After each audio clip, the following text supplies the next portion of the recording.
Аре! Бе, майка ти ще върши пътко байкови. Стайте, вие сте от екви села, бате, там сутрите излизате с козите, бате. Я не съм ходил от Софията. Никога не съм ходил в Софията. Аз в град не съм влизал, само като купувам кисело зеле с дядо от пазара. Извинявам се, това беше нарочно, бате. Извинявам се.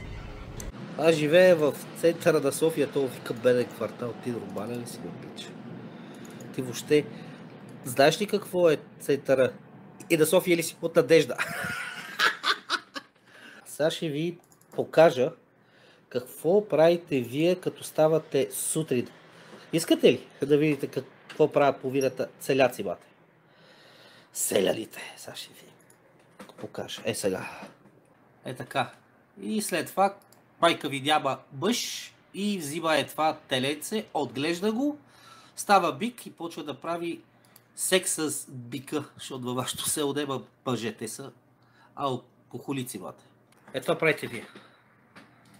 Така, сутрин да ливатката с кравите.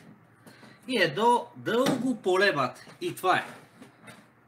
И аз обичам майка ти и сестра ти, Дебеш.